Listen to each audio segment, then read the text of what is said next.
Podemos começar? Posso começar? Bom, boa tarde a todos. Meu nome é Hermano Barbosa. É uma satisfação dar início aos trabalhos desse nosso painel número 1 do Congresso da BDF, Internacional da BDF de 2022.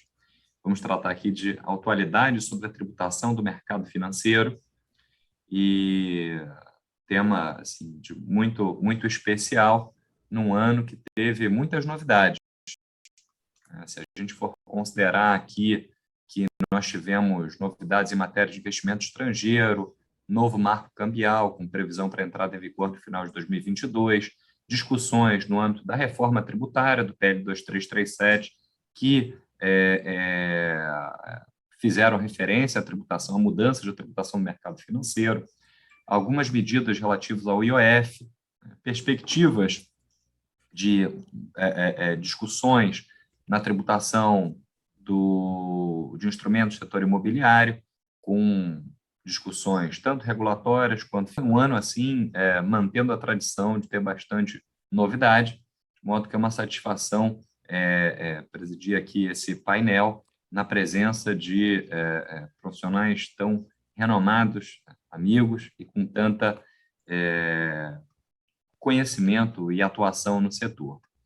Hoje, compondo a nossa mesa, nós temos a doutora Maria da Consolação, auditora fiscal da Secretaria da Receita Federal, que vai falar sobre evolução e recomendações futuras para a tributação do mercado. Na sequência, a professora Ana Monguilô, diretora da BDF, co-chair da Women of IFA Network, professor do INSPER e advogado, vai falar sobre mercados e setor imobiliário, estruturas de investimento. Professor Roberto Queiroga Mosqueira, professor da USP, sócio-diretor do Matos Filho Advogados, falará sobre eventos de realização de renda, operações com fundos e conversões de investimento. Finalmente, a professora Nara Takeda, fechando o nosso painel, que atualmente é superintendente de tributação, contratos corporativos, M&A e acompanhamento legislativo jurídico da B3. Ela é bacharel, mestre em doutora em Direito pela Faculdade da USP, em Direito da USP, iniciou carreira em grandes bancas jurídicas de São Paulo, migrou para o mercado financeiro e de capitais já há 17 anos, passando por vários bancos internacionais e nacionais. Foi conselheira do CARF, é professora de Direito Tributário e Metodologia Científica em São Paulo. Só antes de passar a palavra ao nossa primeira palestrante, gostaria só de fazer um pequeno jabá, e vou retomar isso no encerramento, que o tema do nosso painel aqui será objeto de um curso organizado pela BDF, com previsão que será divulgado em breve, mas estou dando já uma palhinha aqui, um breaking news, com previsão de acontecer entre os meses de agosto e outubro desse ano, sob a coordenação da Ana, da Nara, minha, e com um grande plantel de professores e nomes super respeitados no assunto, inclusive a doutora Consolação, o professor Queiroga também estarão presentes.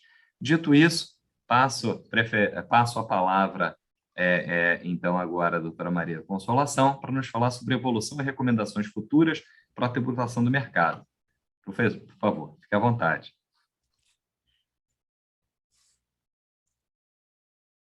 Cumprimento cordialmente a todos os participantes desse evento e à BDF agradeço o convite para participar desse painel sobre atualidades sobre a tributação do mercado financeiro. Ao receber o convite e para fazer uma abordagem sobre a evolução e recomendações futuras para a tributação financeira, pensei bastante sobre por onde começar. E daí constatei que eu precisava começar pela Lei 8981 de 1995, que na minha avaliação é o marco legal da tributação do mercado financeiro no Brasil. Esses 27 anos, inúmeras foram as alterações. O mais complicado de tudo isso é que essas alterações foram feitas em leis esparsas e não dentro da própria Lei 8981 por meio de nova redação aos dispositivos legais.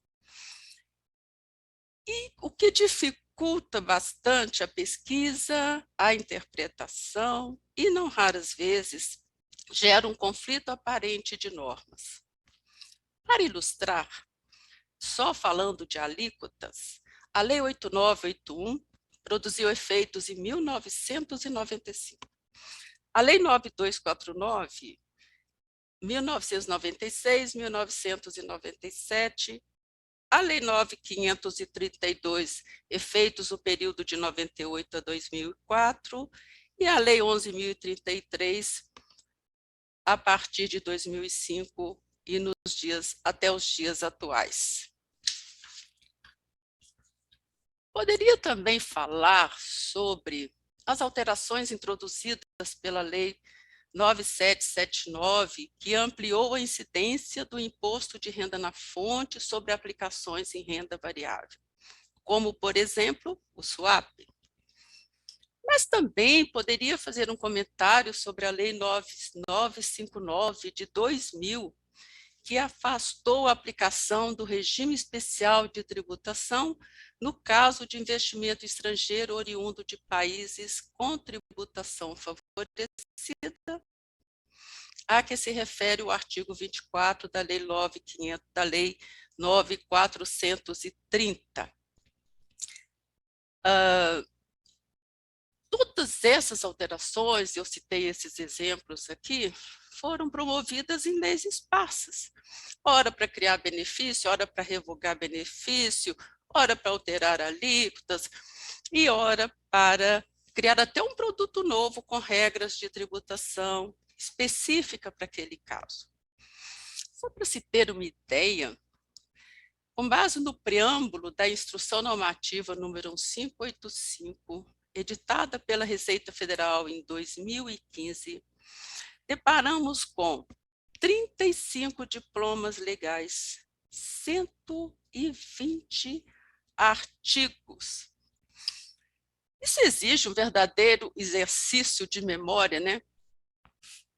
Para a compreensão do tema, e exercício de memória para quem tem experiência, e para quem não tem, vá para a internet e lá gasta, consome, né, horas e horas de pesquisa, numa tentativa aí da mínima compreensão do assunto que se quer pesquisar. Bom, até aqui eu falei da 8981 posteriores por meio de leis esparsas. Mas muito me surpreendeu que em 2021 o legislador decidiu alterar o texto legal de uma lei de 1993, a Lei 8668, a Lei 8668 de 1993, para lá inserir um produto novo. Será que a própria Lei 8668 já não estaria necessitando aí de uma modernização para melhor se ajustar, não é, ao fundo imobiliário que temos hoje aqui no mercado? Não se preocupe, senhores, não houve alteração na Lei 8668. A alteração não afastou, ela dispõe sobre a constituição e o regime tributário dos fundos de investimento imobiliário, mas não alterou. Não se preocupe, continua como está o fundo de investimento imobiliário. Mas ocorre que, na esteira do sucesso dos fundos de investimento imobiliário que oferecem boa rentabilidade e já são conhecidos por todos, né? Foi criado o Fundo de Investimento nas Cadeias Produtivas Agroindustriais, o FIAGRO, pela Lei 14.130 de 2021, que inseriu dispositivos lá na 8668, que tratava até então dos fundos de investimento imobiliário. Eu não vou falar de tributação do FIAGRO, muito menos do Fundo de Investimento Imobiliário, que está lá no Nada Alterou. O que eu quero colocar aqui, ou fazer uma observação, ou pedir aos senhores que façam uma leitura da lei como encontra-se hoje redigida, a Lei 8668, com essa inserção aí do FIAGRO, Eu vou citar apenas um exemplo, que seriam os artigos 18 e 20D da atual Lei 8668. O artigo 18 dispõe que os ganhos oferidos na alienação de cotas de fundo de investimento imobiliário por qualquer beneficiário, inclusive pessoa jurídica isenta, sujeita-se à tributação alíquota de 20%. Eu estou falando de forma bem resumida, tá? Quando você vai para o 20D, ele dispõe os ganhos oferidos na alienação de cotas do FIAGRO são tributados à alíquota de 20%. Observem que houve uma supressão por qualquer beneficiário, inclusive pessoa jurídica isenta. E aí a pergunta que fica é, então tá, se uma pessoa jurídica isenta vender cotas de fundos imobiliários, não resta dúvida que será tributada a alíquota de 20% sobre o ganho. E se uma pessoa jurídica isenta vender cotas de fundos de FIAGRO, qual seria a tributação?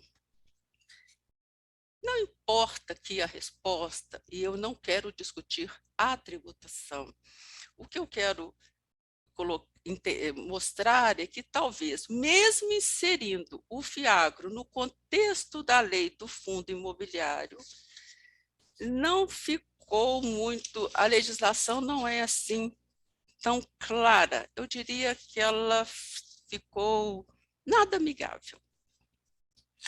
É com base nesses breves comentários que fiz aqui sobre a Lei 8981 ou sobre a Lei 8668, que chego à conclusão de que, infelizmente, a legislação tributária não evoluiu da mesma forma que evoluiu o mercado financeiro. Então, o mercado financeiro caminha passos largos, se moderniza e a legislação tributária meio que continua lá atrás, caminhando a passos lentos.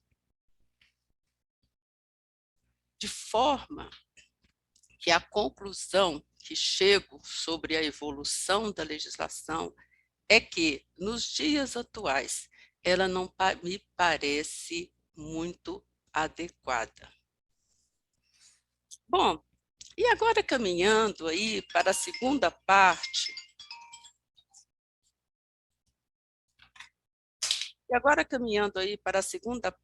da minha apresentação sobre as recomendações futuras para a tributação do mercado financeiro, estava eu aqui pensando, fala-se muito em marco legal, né? Marco legal das garantias, marco legal das startups, marco legal da securitização. Então, eu não teria recomendações futuras, eu teria uma única recomendação. O novo marco legal da tributação do mercado financeiro no Brasil.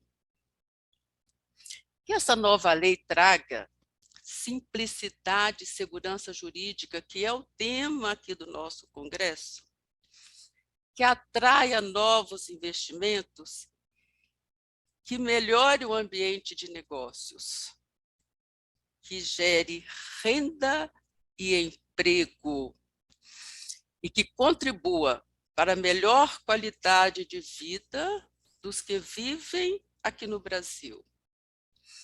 E traga esperança de dias melhores para a nossa população de baixa renda. Obrigada. Obrigado, Dra. Conceição. Satisfação muito grande ouvir as suas palavras, as suas lições. Sem mais, eu passo, aproveitando até o gancho que a senhora comentou sobre fundo de investimento imobiliário, setor imobiliário, né? Passo a palavra para a professora Ana Monguilô, que vai falar sobre o mercado do setor imobiliário, estruturas de investimento. Ana, por favor, fique à vontade.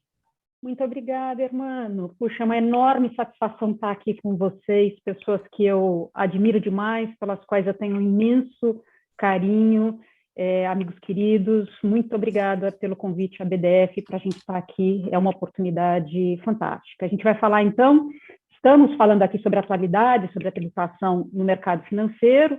Eu, mais especificamente, vou falar sobre o mercado e o setor imobiliário, estruturas de investimento.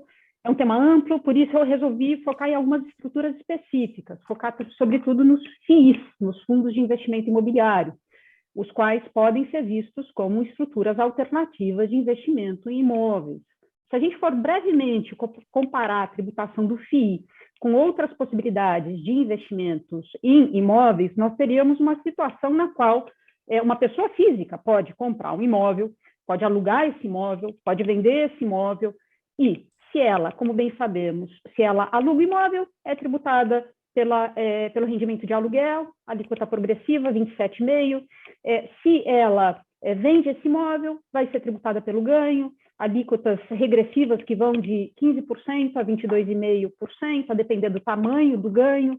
Ganhos de até 5 milhões são tributados a alíquota de 15%. Você tem diversos benefícios, né, fiscais para ganhos imobiliários auferidos por pessoas físicas, que dependem de há quanto tempo que essa pessoa física detém esse imóvel, que pode reduzir a tributação até zerar.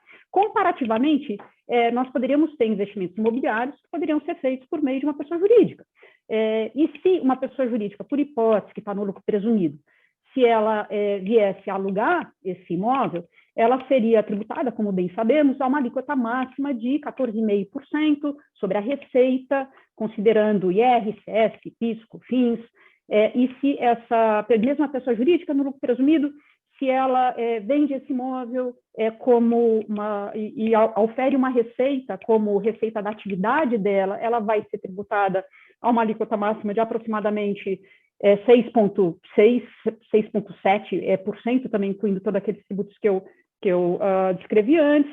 Então, a gente pode perceber que estruturas de investimento em imóveis são diversas, e uma terceira seria exatamente a estrutura do FII, além de se investir diretamente como pessoa física, de se investir como pessoa jurídica, a estrutura alternativa seria a estrutura exatamente do FII, que o FII tem a sua carteira, em princípio, isenta, né, exceto por algumas retenções que o FII vai sofrer relativamente a aplicações financeiras, que também algumas aplicações financeiras são excepcionadas, e mesmo o FII, em algumas das suas aplicações financeiras, não vai sofrer tributação, mas, de maneira geral, a carteira do FII ela é isenta, e os cotistas, que são, via de regra, tributados, né? E eles são tributados via de regra pelos seus rendimentos à alíquota de 20%, e nesse aspecto a gente sabe que, preenchidos alguns requisitos, os investidores pessoas físicas, eles poderão gozar de isenção relativamente aos rendimentos que são distribuídos pelo FII, e temos alguns requisitos para isso, que basicamente é o fato do fundo ser negociado exclusivamente em bolsa, que tenha mais do que 50 cotistas, e que o cotista, pessoa física beneficiado por essa isenção dos rendimentos que são distribuídos pelo FII, que ele não pode ter mais que 10% do fundo. Os ganhos na alienação das cotas, eles são tributados a 20%. O FII, por ser um fundo fechado, ele não está sujeito a come-cotas, mas nós sabemos que a obrigação do FII de distribuir semestralmente, no mínimo 95% do seu lucro caixa, e eu aqui dou um destaque para o lucro caixa, porque eu vou voltar daqui a pouquinho a esse conceito novamente, a gente acaba, em função disso, tendo uma tributação semestral, né? Não é um come-cotas, mas é uma tributação semestral que se tem quando o cotista em questão ele é tributado, quando ele não é aquele cotista pessoa física isenta que eu descrevi há pouco.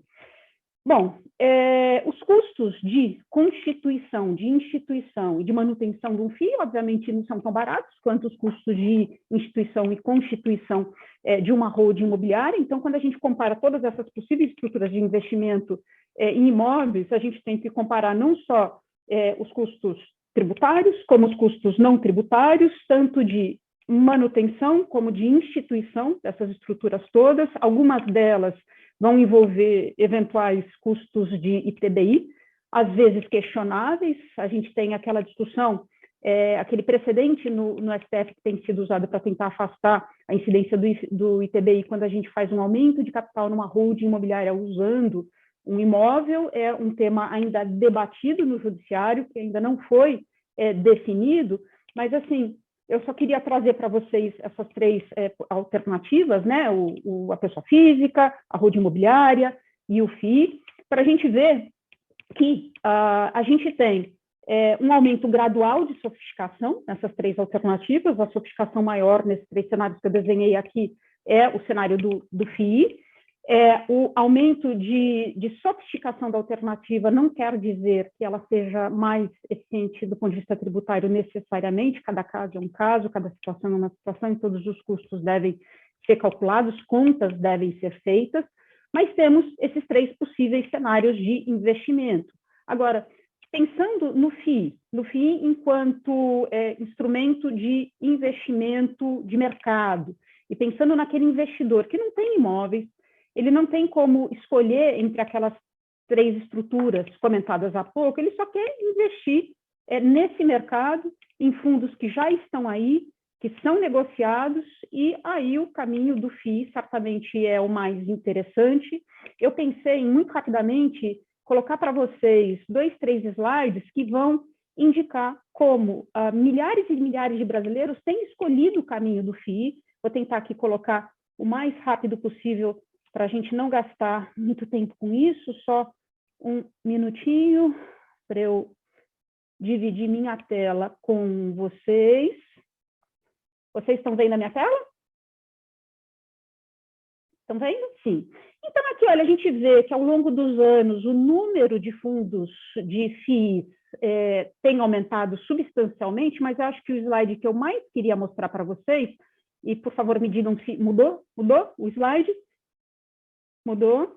Então, esses números são os mais interessantes porque a gente vê, são números que eu roubei de estudos, dando crédito aqui para esse estudo, né, Nara? São números e desenhos, estudos que eu roubei da B3, estudo muito bacana, aliás, parabéns, Nara, que a B3 fez sobre investimentos de pessoas físicas no mercado imobiliário, e a gente vê aqui muito claramente que a partir de 2019, os investimentos nos FIIs explodiram. A partir de 2019, a gente via uma certa estabilidade antes, mas aqui teve-se uma explosão que fica ainda mais clara nesse outro desenho aqui, nesse outro estudo. Esse aqui talvez esteja, deixa eu ver se talvez esteja um pouquinho mais atualizado, não sei, mas eles são bem parecidos, os números são bem parecidos, e a gente vê que a partir de 19 a gente tem uma explosão relevante no número de investidores, pessoas físicas principalmente, em FIIs, né?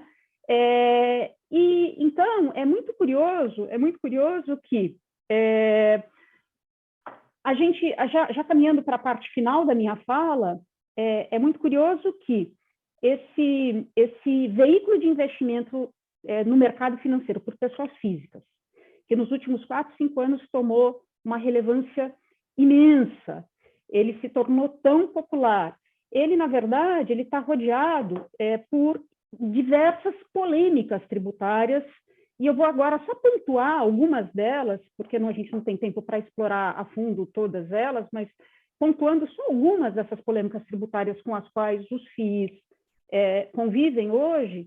A gente tem primeiro aquela polêmica tributária da equiparação do FII a uma pessoa jurídica, que é um dispositivo bastante delimitado, que está na 9779, e que a gente sabe que temos alguns casos emblemáticos nos quais essa regra de equiparação ela tem sido interpretada talvez de uma maneira um pouco mais ampla do que deveria. Isso causa uma certa preocupação no mercado, afeta o mercado como um todo. A gente tem a discussão da tributação da venda de cotas de FII para o FII, que eu confesso entender que não deveria ser tributado, mas a gente sabe que já há um contencioso todo formado sobre esse tema, pois há um entendimento da Receita Federal no sentido de que essa operação deveria ser tributada, mas eu respeitosamente discordaria, eu acho que nós não deveríamos tributar essa operação. E, por fim, a gente tem a polêmica toda que é gerada em função daquela obrigação de distribuição de lucro caixa, de no mínimo 95% do lucro caixa semestralmente. Essa discussão, essa norma, esse termo curioso de lucro caixa que não existe na contabilidade, ele acabou gerando talvez duas polêmicas importantes. Uma polêmica que ainda não é tão evidente, mas eu acho que talvez possa vir a surgir num dado momento, é o que fazer quando o FII não distribui 95% do lucro caixa. Poderíamos ter algum tipo de implicação tributária? Eu entendo que não, porque se não há distribuição de rendimento, não há fato gerador do imposto de renda, ninguém auferiu renda, então não deveríamos ter nenhum tipo de consequência tributária nesse caso. A outra grande polêmica tributária que surgiu com muita força nos últimos meses foi aquela decorrente do o que é o lucro caixa versus o que é o lucro contábil.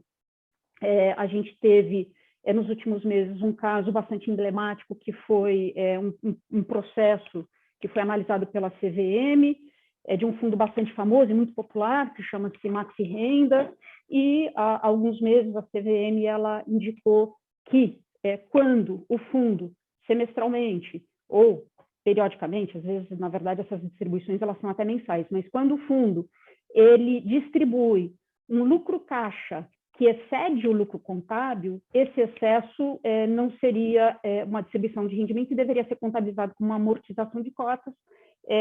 Entendimento esse que tem várias implicações diversas, inclusive, principalmente no campo tributário. Ontem à noite nós tivemos a imensa alegria, a felicidade de saber que a CVM reconsiderou aquela decisão e entendeu que o fundo, quando ele distribui um lucro caixa que é em excesso do lucro contábil, isso não caracterizaria uma violação contábil, isso não obrigaria o fundo a entender que esse excesso é uma amortização de cotas. Então, eu acho que, em certa maneira, o entendimento da CVM de ontem à noite apaziguou um pouco os ânimos e nos deu tranquilidade. Mas eu só queria rapidamente, novamente, destacar para vocês uma coisa, muito rapidamente, dividindo minha tela. De novo, eu queria só mostrar para vocês o impacto que esse tipo de polêmica tem no mercado financeiro. Essa aqui é uma tela que reflete o valor das cotas do Maxi Renda, que é esse fundo que foi avaliado pela CVM nesse processo administrativo que teve essa decisão ontem. E a gente vê que no dia 25 de janeiro, que foi quando o fundo ele divulgou um fato relevante, noticiando para o mercado, divulgando para o mercado, que a CVM teria adotado esse posicionamento que entenderia que o excesso de lucro caixa em relação ao lucro contábil caracterizaria uma amortização de cotas, veja o efeito abismal que isso teve no valor da cota desse fundo. Foi muito impactante, afetou demais. E não afetou só o Maxi Renda. Um medo de que esse entendimento viesse a ser mantido, fosse confirmado e afetasse todo o mercado de fundos, na verdade, não afetou só o Maxi Renda, afetou todo mundo, todo o mercado. Então, vamos lá, já fechando, se a gente pensar nesses slides, né, a gente vê que essa discussão da CVM e a discussão principalmente tributária, ela tem um impacto muito grande no mercado. Já fechando, uma outra coisa que a gente pode extrair dos slides é que, aparentemente, a isenção do FII não teve um impacto tão grande no sucesso dos FIIs. A isenção dos rendimentos que são distribuídos para os cotistas, pessoas físicas, essa isenção é de 2004. E se a gente for ver a explosão desse mercado, é uma explosão que aconteceu há 4 anos, é muito mais recente. Então, me parece que os motivos do sucesso do FII são muito mais econômicos e mercadológicos do que tributários. O sucesso do FII aconteceu, talvez, me parece, independentemente do tributário.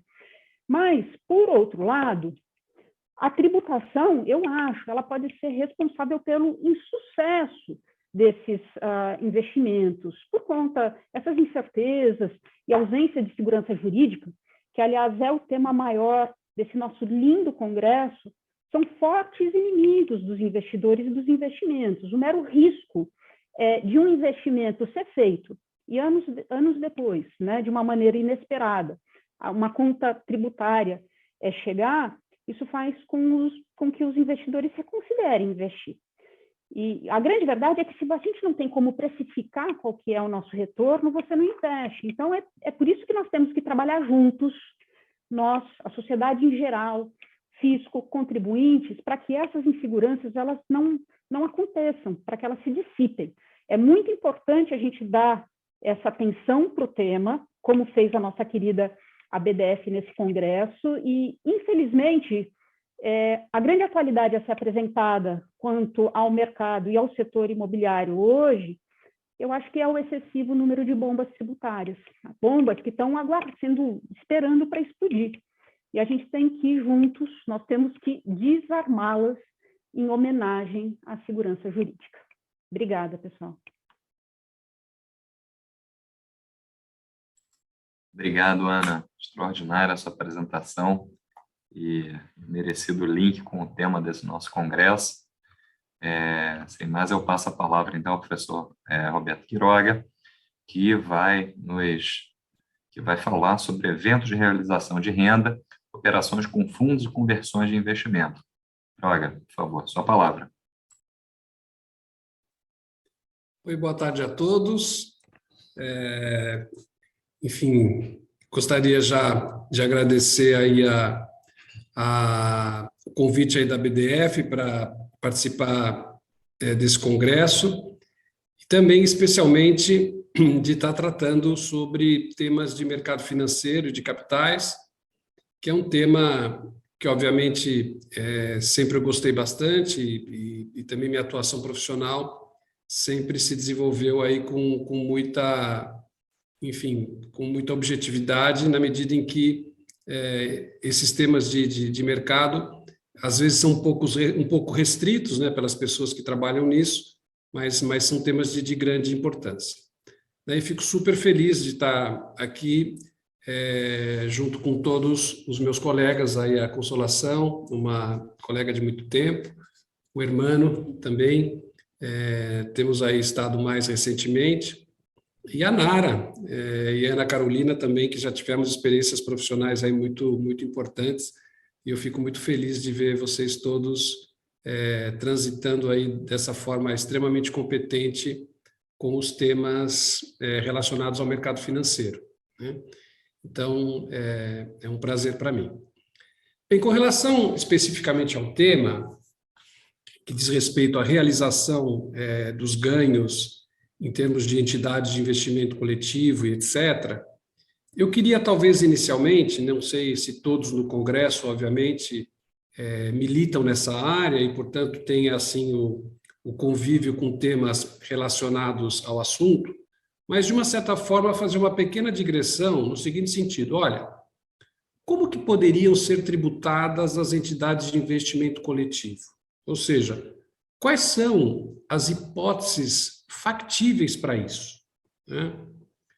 Só aqui dando uma pequena lembrança, hoje nós temos a tributação do mercado de crédito, que é o chamado mercado de renda fixa, né? Como todos sabem, é um mercado que é tributado hoje quando dá recebimento dos rendimentos, né? Ou da apuração dos ganhos de capital, basicamente nas alíquotas de 15% a 22,5%. Ou seja, se eu fizer uma aplicação de renda fixa, eu vou ter uma tributação definitiva, se for pessoa física. Se for uma pessoa jurídica, eu vou ter uma antecipada, e basicamente ela vai incidir quando da oferição do ganho de capital ou do recebimento dos rendimentos respectivos. Já no mercado de valores imobiliários, o mercado de renda variável, nós temos uma tributação que é um pouco diferente, é uma tributação sintética, na qual eu tributo os ganhos mensais por um sistema de apuração de ganhos e perdas, né, chamado ganho líquido, e que também é definitivo para as pessoas físicas e antecipado para as jurídicas. Muito bem, essas são as duas categorias mais tradicionais que todos nós conhecemos. Mas o que acontece? No mercado financeiro, nós temos uma indústria, que é a indústria de entidades de investimento coletivo, ou chamados fundos de investimento, ou os clubes de investimento, que, na verdade, funcionam como uma terceira categoria de tributação, né? E por que, na verdade, se idealizou essa tributação das chamadas entidades de investimento coletivo? Porque foi uma indústria que cresceu muito na medida em que ela pulveriza risco, ou seja, quem investe numa entidade coletiva, ela, na verdade, está pulverizando o risco dos ativos que ela está investindo. Ela tem um administrador, um profissional que é especialista para gerir a operação que ela está entrando, e ela viabiliza também uma alavancagem muito maior para quem está investindo. Então, eu, Quiroga, ao invés de comprar um CDB de um banco, eu posso, na verdade, colocar o meu dinheiro numa entidade de investimento coletivo e, consequentemente, a partir daí, unir os recursos dos demais condôminos e ter uma possibilidade de fazer uma aplicação muito mais vantajosa em termos de rentabilidade, ativos e etc. Então, na verdade, essa terceira categoria, a tributação das entidades de investimento coletivo, ela surge, obviamente, por uma necessidade do mercado e justamente porque esse mecanismo viabiliza para os investidores um conforto, né, nas suas aplicações, pulverizando o risco, alavancando oportunidades de investimento e tendo alguém que é um profissional que vai cuidar dessas operações com muito cuidado, com muita especialidade. Muito bem. Como que essas entidades de investimento coletivo, que não têm personalidade jurídica, poderia ser tributada? Quais as formas factíveis para tributar justamente uma entidade de investimento coletivo? Basicamente, nós temos 3 hipóteses possíveis, né? A primeira qual é? A primeira é justamente tributar a carteira da entidade, né? Eu, na verdade, vou privilegiar as aplicações feitas dentro da carteira e, portanto, vou tributar a carteira. Essa é a primeira hipótese simples, óbvia, que eu posso tributar. Segunda hipótese. A segunda hipótese seria tributar o resgate da cota, né? Deixar a carteira livre de tributação e tributar apenas o resgate da cota. Essa é a segunda hipótese, não existe uma diferente dessa, né? E existe uma terceira hipótese, que é fazer o híbrido, é tributar a carteira e tributar o resgate. Então, eu diria que dentro das entidades de investimento coletivo, nós temos essas 3 hipóteses. E o legislador, em tese, ele vai escolher para cada tipo de fundo um tipo de tributação, né? A Ana colocou, obviamente, aqui dos chamados fundos imobiliários, eles têm uma mistura mais ou menos disso, inclusive eles têm rendimentos, né, que o fundo dá, mas, enfim, basicamente, ele se resume a 3 hipóteses possíveis. E aqui a gente está falando de realização desses valores, né? Ou seja, quando eu tributo a carteira, a realização se dá no momento do resgate, da operação interna, da operação, né, da aplicação em si. Quando eu resgato a cota, eu vou ter a realização justamente no resgate de cota. Se eu fizer uma coisa híbrida, é uma tributação híbrida. Muito bem. Se existem essas 3 hipóteses, a pergunta que se faz é o seguinte, mas por que, na verdade, se criou uma 4ª hipótese? Qual é a 4ª hipótese, né? A 4ª hipótese foi aquela criada em 98, quando se mudou todo o regime de fundos de investimento e se idealizou o chamado come-cotas, que, na verdade, é uma ficção. Ele não preenche nenhum daqueles 3 primeiras hipóteses. Ele não é a tributação da carteira em si, propriamente, ele não é a tributação do resgate em si, ele não é uma coisa híbrida, né? O come-cotas foi uma idealização que foi feita lá na década de 90. Por quê? Porque, na verdade, os fundos de investimento, as entidades de investimento coletivo, elas, naturalmente, o que elas faziam? Elas diferiam tributação. Na medida em que aquele dinheiro estava no fundo, não era tributado a carteira, ele ia aumentando como uma bola de neve e, portanto, ele não resgatava o tributo embutido dentro da valorização. Se eu só pagava no resgate, como eu não resgatava tudo, eu só me apropriava do imposto no resgate. E aí veio a ideia do Everardo Maciel, né, o nosso ex-secretário da Receita, justamente na década de 98, com a ajuda aí da Consolação, né, no bom sentido, porque não que ela tenha criado isso daí, né, Consolação, mas você estava lá pelo menos para ver os problemas. Eu me lembro que você estava lá para ver os problemas, nós já nos conhecíamos na época. Então, apesar do Everardo ter tido a ideia, coitada da Consolação, ela foi que teve que ir lá aguentar todas as críticas do Come Cotas. Eu me lembro muito bem que a gente passou por várias experiências, né? Mas o que aconteceu? Foi idealizado uma quarta hipótese, que é justamente tributar Come Cotas. E eu me lembro que na época veio a primeira discussão sobre a realização, se realmente o Come Cotas era alguma coisa que estava tributando a renda ou não estava tributando a renda. Porque era uma ficção. Vamos tributar em maio e novembro a valorização da cota, mas sem a realização dos ativos dentro da carteira necessariamente, né? Que foi essa ficção criada de uma forma muito idealizadora pelo ex-secretário da Receita, né? Mas o que aconteceu? Os contribuintes foram em juízo discutir isso e, certo ou errado, não importa, a jurisprudência brasileira entendeu que o Come Cotas é constitucional. Porque, ainda que seja uma ficção, os tribunais, não chegou ao tema aos tribunais superiores, ao Supremo, nem ao STJ, salvo engano, ele parou nos tribunais regionais e nós tivemos uma decisão de que a realização da renda num sistema Come Cotas seria constitucional. É evidente que muitos se posicionaram, como até eu mesmo, na época de que isso teria um problema aí de legitimidade para esse tipo de tributação, mas realmente foi, pelo menos, consolidado nos tribunais até o Tribunal Regional Federal. Muito bem.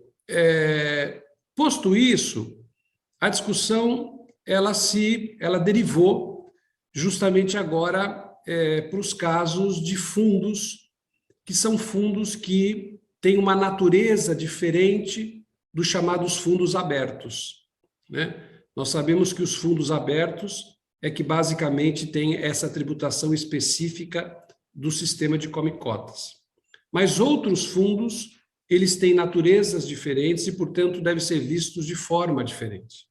Exemplo é o FIP, né? O FIP, que é um fundo onde eu, na verdade, tenho participações societárias de companhias não abertas, né? E justamente é um fundo que não pressupõe uma liquidez imediata. Daí porque totalmente inapropriado um sistema de tributação ficta, como Come Cotas, ou mesmo uma tributação da carteira. Por isso que nós temos a chamada tributação no resgate, né?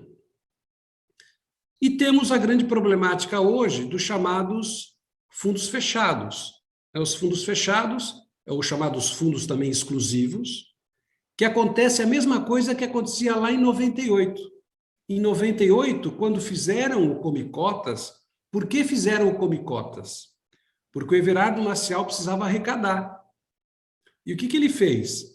Ele idealizou o Come Cotas para quê? Para antecipar todo aquele estoque de imposto que estava dentro da carteira. Certo ou errado, engenhosamente ou não engenhosamente, essa foi a ideia dele. Brilhante. O que aconteceu? Salvo engano, na época, foi arrecadado perto de 5 bilhões de reais só do chamado estoque do imposto que estava dentro dos chamados fundos abertos, né? E agora a gente tem uma nova realidade, né? Como vocês todos sabem, existe a hipótese, eventualmente, de uma tributação dos chamados fundos fechados, né? Por intermédio de uma ficção também, né? Entender a tributação, eventualmente num Come Cotas, numa data ficta, onde eu vou calcular o tributo, né? Ou mesmo decorrente de uma outra posição. Então, aqui volta a discussão. E nós sabemos que nós já tivemos essa discussão no Congresso e ainda não andou, mas nas reformas tributárias apresentadas pela Receita Federal, a ideia é se tributar os chamados fundos fechados, né? Por quê? Porque os fundos fechados estão diferindo tributação, igual o que acontecia lá em 98, a mesmíssima coisa, não mudou absolutamente nada. Então, qual é a ideia? A ideia do governo é criar-se aí o quê? Um chamado tributação de come-cotas nos fundos fechados. Para quê? Para capturar todo aquele imposto que vem sendo guardado dentro dos fundos. Muito bem. O que tem que se distinguir, e eu acho que aí é o grande tema que hoje vai se debater quando se discutir novamente essa ideia, é que alguns fundos, como é o caso do FIP, tem uma questão de liquidez. Fundos ilíquidos não tem sentido você tributar num sistema come-cotas. Ele tem que ser tributado o quê? No resgate. Fundos líquidos, em tese, poderiam ser tributados num sistema ficto, como é o sistema de come-cotas. Talvez essa tenha sido a maior discussão e talvez o maior equívoco na proposta, quando, na verdade, fala, olha, todo tipo de fundo fechado, eventualmente, né, ele seria tributado no sistema come-cotas. Eu acho que aí é que talvez tenha a necessidade de se analisar com mais calma, tanto Receita Federal, quanto as pessoas no mundo privado. Né? E tem uma questão política. Né? Eu vou tributar o estoque ou eu só vou tributar aquilo que gera rendimento a partir do momento da lei? Com relação a essa questão de realização dos chamados fundos fechados, se nós levarmos em consideração a jurisprudência que foi feita lá em 98, quando se mudou os fundos, a tendência, pelo menos daquela jurisprudência, é entender como constitucional a tributação do estoque. Ainda que eu discorde, ainda que eu não concorde, essa foi a linha que a jurisprudência desenvolveu lá em 98. É bem verdade que esse tema não chegou nos tribunais superiores, não chegou no Supremo e não chegou no STJ, ele parou nos tribunais regionais. Mas, basicamente, liminares não foram concedidas quando se atacou o come-cotas e também nós não tivemos jurisprudência favorável nesse sentido nos tribunais regionais. Então, esse é um tema que vai se colocar. Eu posso tributar o fundo fechado por um sistema ficto igual come-cotas? É constitucional isso? A realização da renda ocorre? Né? Aparentemente, a jurisprudência que se tem de experiência é uma jurisprudência favorável à tributação de estoque. Não quer dizer que ela possa ser mudada e não quer dizer, eventualmente, que ela não possa vir a ter um comportamento diferente. Outro paralelo que se pode fazer isso também, só para relembrar quem é mais novo na área, nós tivemos uma lei, que é a 9779, lá de 99, que tributou as operações de swap. E também, na época, os contribuintes foram em juízo dizendo que a operação de swap não era renda, separar tributariamente, o swap separado da operação principal. E teve várias ações judiciais, jurisprudência pacífica também dos tribunais, no sentido de que podia tributar sim o swap, apesar de eu discordar e um monte de gente discordar, mas a jurisprudência foi favorável. Né? Então, toda a questão que se coloca agora, se eventualmente vai se tributar ou não vai se tributar o estoque, né, diz respeito a essa questão da realização. Né? Se você estaria aí justamente tributando a renda ou se você estaria tributando o patrimônio. Né? Eu acho que o tema ainda se coloca, eu acho que nós não temos uma definição plena do Poder Judiciário a respeito, mas a verdade é em que situações semelhantes no passado, a jurisprudência caminhou no sentido favorável ao que o governo fez em termos de mudança das entidades de investimento coletivo. Então, se eu pudesse fazer um resumo dessa questão da realização da renda nas entidades de investimento coletivo, eu diria o seguinte: hoje há uma tendência, e há uma tendência não só mercadológica, mas em termos jurídicos, de tentar antecipar, captar o imposto nessas entidades antes do resgate. Para evitar o quê? para evitar o diferimento da tributação. É isso que a Receita Federal não quer, né? E justamente é ao contrário, é o que os contribuintes também não querem antecipar, né? Ou seja, mas para o fisco, entidades de investimento coletivo que façam diferimento de tributação provocam uma certa ineficiência em termos de arrecadação tributária. Por isso que nós temos essa discussão hoje.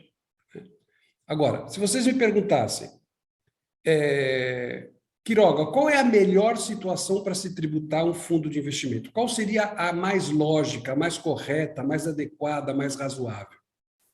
Seria tributar no resgate, independentemente do tipo de fundo. Só que isso, na prática, em termos de política fiscal, não é viável, né? Ou seja, se nós tributássemos tudo no resgate, haveria diferimento de tributação e, portanto, não haveria antecipação de receita. Eu me lembro, e a Consolação também esteve comigo nessa batalha, que foi a tributação dos fundos de previdência privada. E lá havia uma grande discussão se os fundos de previdência privada a gente deveria tributar o estoque ou só o resgate, né? Existia uma discussão imensa disso. E lá atrás, em 2001, teve uma medida provisória 2222, que se definiu claramente que a tributação teria que ser no resgate. Mas por quê? Porque essas entidades fechadas de previdência privada, que não são fundos, é uma pessoa jurídica, é bom se esclarecer isso, mas que eu não deveria tributar a capitalização da poupança. A ideia lá é o seguinte: se isso aqui forma como um pecúlio, eu não deveria tributar a capitalização da poupança, eu só deveria tributar o resgate. Em termos ideais, as entidades de investimento coletivo, é isso que a gente deveria fazer também. A capitalização da poupança, ela não deveria ser tributada, só deveria ser tributado realmente o resgate. Mas, infelizmente, a gente tem aqui um panorama tributário mais restrito. Então, Hermano, eu não queria me alongar mais, mas queria ficar especificamente aí no tema que a gente desenvolveu, falando um pouco das hipóteses de realização da renda nas entidades de investimento coletivo, né? Deixando depois, se a gente tiver debates, para algum ponto específico. Mais uma vez, agradecer aí à BDF pelo convite e um prazer estar com todos vocês, meus amigos, aqui nessa apresentação. Obrigado, irmão. Olga, muito obrigado pela sua aula sobre o tema, discussões super interessantes e com potencial de se tornarem ainda mais atuais, né, a depender de como evoluírem esses projetos. Sem mais, eu passo a palavra, então, para a Nara, que vai falar sobre polêmicas na tributação do não-residente e eventuais impactos no novo marco cambial, tema que tem sido tão discutido nos últimos anos e ganhou essa pitada especial ainda durante o ano de 2021. Nara, por favor. Boa tarde a todos e a todas. Primeiro, eu gostaria de agradecer à BDF, nas pessoas da doutora Ana e do doutor Hermano, pelo atencioso convite para participar aqui deste painel e saudar também os meus amigos doutora Consolação e doutor Quiroga, que são meus mestres há tantos anos. E já vivemos poucas e boas aí no mercado financeiro e a sua tributação.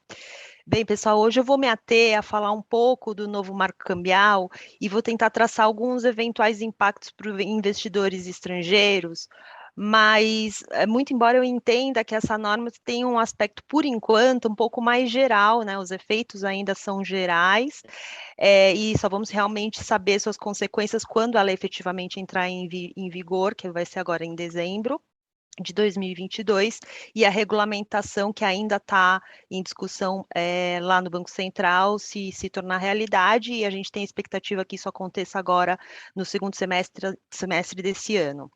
Então, o novo marco legal cambial é nada mais nada menos que a Lei 14.286, que foi publicada em dezembro de 2021, mas vai entrar em vigor e gerar efeitos a partir de dezembro de 2022. Na minha visão, já abrindo assim a minha opinião sobre a lei, ela tem um potencial de trazer modernização, simplificação e eficiência para esse mercado. E por quê? Eu acho que foi uma tentativa que demorou muitos anos. A gente discutiu bastante isso no Congresso e também o Banco Central teve essa iniciativa que começou lá em 2015 e trouxe uma inovação, vamos dizer assim, para uma legislação cambial que datava lá de da década de 20, né, dos 1920. Então, esse novo marco veio trazer essa modernização, observando, é claro, alguns cuidados, obviamente com prevenção à lavagem de dinheiro e combate ao terrorismo. Então, quem trabalha com isso já há bastante tempo sabe que era uma regulação travada. A gente tinha lá atrás o CNC, Consolidação de Normas Cambiais, aquele livrão que a gente ficava olhando os códigos, depois o RMCCI também. Quem trabalha em mesa de câmbio ou atende mesa de câmbio já sabe todos os códigos de cor, mas quem não trabalha é algo travado, é algo que é muito específico e tinha uma fórmula muito específica para operar, o que trazia para a gente certos entraves no dia a dia, né? Então, se você não tivesse aquela natureza, não conseguisse enquadrar com aqueles documentos, era muito difícil a gente conseguir fazer essa operação de câmbio de uma forma célere e eficiente. Então, lá atrás, desde 2015, começou a se repensar nesse novo marco legal, com alguma interlocução aí dos agentes do mercado. Em 2017, abriu-se uma janela maior para essa discussão, uma vez que o Roberto Campos entrou no Banco Central, na presidência, e ele vem, né, de mesas de operações de bancos, então ele sentia bastante na pele essa necessidade. Então, eu posso citar como as principais características, até para a gente ter mais tempo depois para os debates, que a lei trouxe vetores principiológicos para a liberdade e adaptações ao longo do tempo desse marco legal. Então, não é uma lei estanque, ela traz alguns vetores de comportamentos, de princípios que os agentes podem utilizar e o Banco Central vai ter uma liberdade aí dentro dessa lei para operar e para regulamentar do jeito que ele achar que as coisas vão se comportar ao longo do tempo, tá? Então, hoje, a gente pode dizer que não há mais aquele contrato de câmbio enquanto espécie de contrato, né? É um contrato como outro qualquer, tratado no mercado financeiro. Então, eu acho que tem um pouco da saída desse peso da burocracia das operações cambiais. No entanto, o mercado continua sendo regulado, monitorado, mas de uma forma mais leve. Então, como exemplo, por exemplo, eu posso colocar que tem o princípio da proporcionalidade na regulação. Então, operações com maior risco e volumes maiores tendem a ter uma regulamentação um pouco mais pesada. Operações de menos riscos e mais esporádicas estão mais liberadas, estão mais tranquilas. Então, essa proporcionalidade vai ajudar bastante aqueles agentes que precisam de celeridade e aqueles que realmente merecem um pouco mais de atenção e atenção nessa viabilização.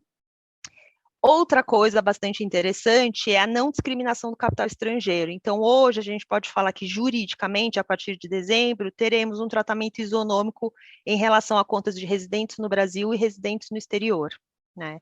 Isso faz com que haja uma ampliação de possíveis instituições que possam atuar no mercado e, portanto, pode aumentar a competitividade dentro desse mercado, haver um barateamento de custos e atender melhor as necessidades de quem opera nesses dois lados, né?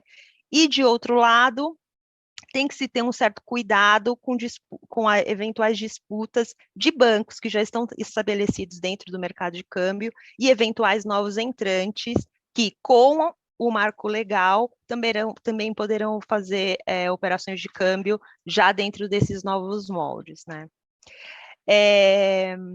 E, por fim, eu queria só deixar um ponto específico que me veio aqui à cabeça e que a gente está discutindo bastante, inclusive lá na B3, que é o debate sobre as criptomoedas, os criptoativos, né? Então, já tem uma tentativa de regulamentação, e há, portanto, após o novo marco cambial, um direcionamento de uma regulação menos focada em categorização e mais uma compreensão dos criptoativos como parte de um ecossistema da economia baseada em dados. o que é mais veloz e que precisa de mais celeridade com uma regulamentação um pouco mais flexível, né? Então, espera-se que as primeiras iniciativas devam focar nas atividades de investimento de fora para dentro, devido à maior representatividade que isso tem dentro do país. Então, eu acho que essas novas modalidades de pagamento digitais, todos os criptoativos vão estar beneficiados e, portanto, eu acho que os não residentes também vão estar mais interessados em vir para cá e mostrar que a gente tem essa maleabilidade, essa flexibilidade da legislação que não existia antes. Então, eu vejo com bons olhos. A gente deve aguardar a regulamentação do Banco Central, estamos atentos às discussões, mas acredito que isso é um primeiro bom e grande passo aí para a gente conseguir essa modernização desse mercado que já precisava dessa norma fazia algum tempinho. É isso, Hermano. Obrigado, Nara. Estamos realmente super atuais, com perspectivas de terem muitos impactos práticos, né, na nossa vida daqui para frente, na parte regulatória, mas também, num segundo momento, seus impactos tributários que sejam decorrentes, né? Queria reforçar aqui para toda a nossa audiência, para que fiquem à vontade para enviar perguntas. A gente vai ter um tempo relativamente limitado aqui, até para cumprir a nossa agenda do Congresso, né? Mas só para começar aqui, eu gostaria de fazer uma pergunta, então, entrando nessa nossa fase final. Na verdade, eu estava pensando aqui numa pergunta que pudesse dialogar com os temas de exposição de todos vocês, e eu acho que ela existe, né?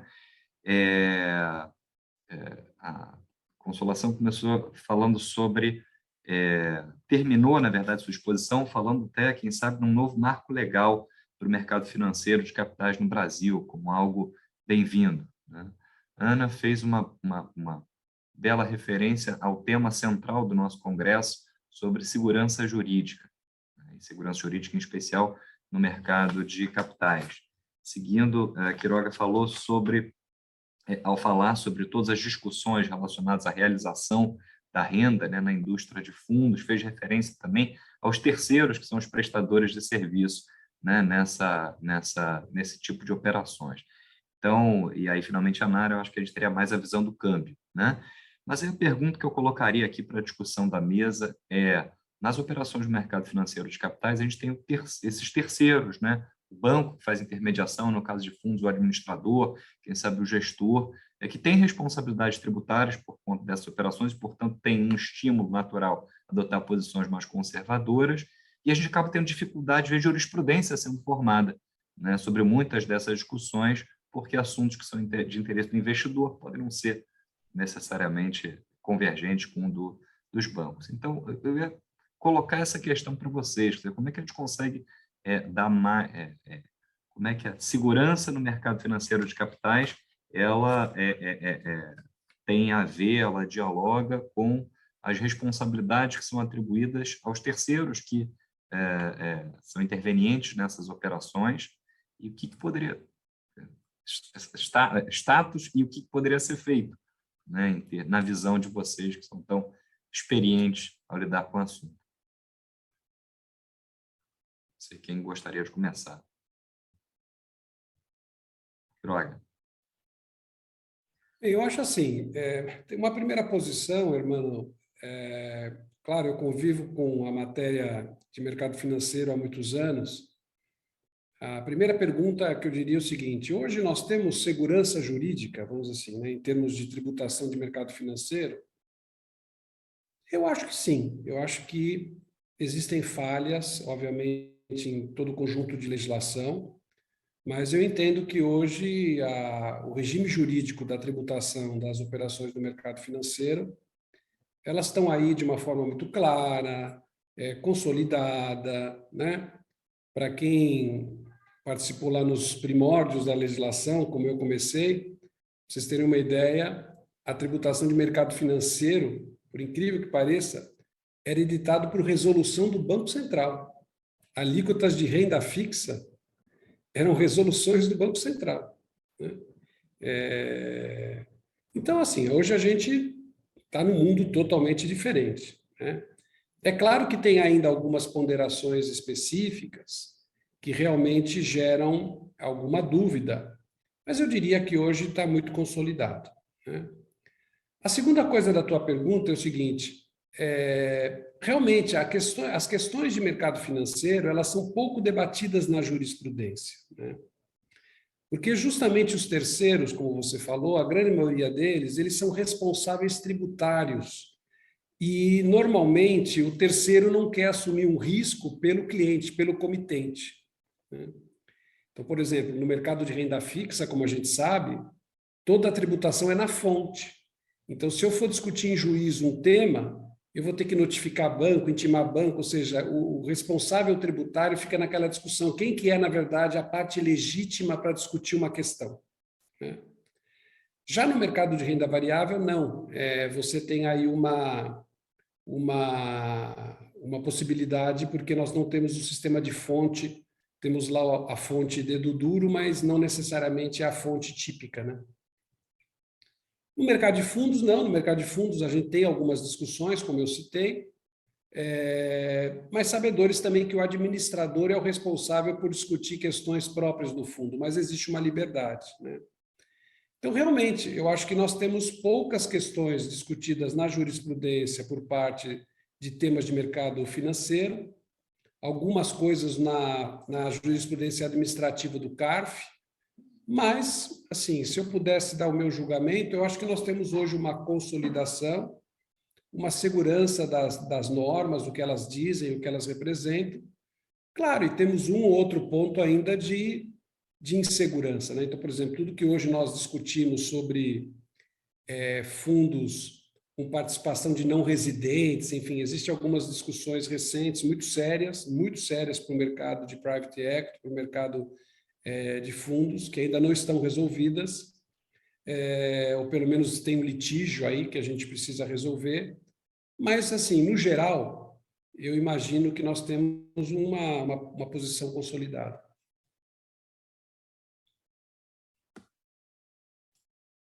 Obrigado, Queiroga. Alguém gostaria de fazer mais alguma colocação sobre esse tema?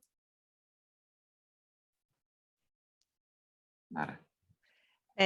Tendo trabalhado durante muito mais tempo do lado dos responsáveis tributários do que do lado dos clientes, eu tenho essa visão também. Acredito que muitas das discussões administrativas, menos e judiciais, né, a gente acaba não tendo tanto, porque quem é o responsável tributário não quer correr esse risco em nome do comitente, como o Quiroga bem disse, não é? De outro lado, eu vejo também que para quem aplica, isso é algo que traz um pouco mais de segurança. Por que que eu falo isso? Agora que eu estou do lado do mercado de renda variável, e lá na Bolsa nós temos a obrigação do dedo duro, como o Quiroga também disse, a questão do autorrecolhimento e eventual dúvida sobre como se tributar algumas operações para o público investidor causa muita reticência, muitas dúvidas, às vezes, para o investidor médio, né, para um homem médio que está aplicando, e às vezes isso faz com que os investimentos não sejam tão feitos como se tivesse um mecanismo de fonte, um mecanismo de tributação mais automático para o investidor. Então, se de um lado a gente tem realmente menos discussões, porque não há partes interessadas em correr em risco por conta do recolhimento ou não do imposto, de outro lado, para o investidor, me parece que a gente tem um cenário de mais tranquilidade no seguinte sentido: olha, eu vou aplicar lá na minha renda fixa, está perfeito e acabado, vou receber meu informe de rendimentos ali no final do ano fiscal, vou declarar e está tudo certo. Eu percebo isso porque nas operações de renda variável, nós temos como grande entrave essa questão de não saber como se tributar o ganho líquido em bolsa, por exemplo, ou algum outro derivativo, ou mercado futuro, enfim, todas essas diferenças, né, que só os mais especialistas acabam por saber. Então tem essa outra face aí que me parece ser positiva, e o fato de a legislação estar estável, né, perfeita ou não perfeita, há muito tempo também traz um pouco mais de segurança.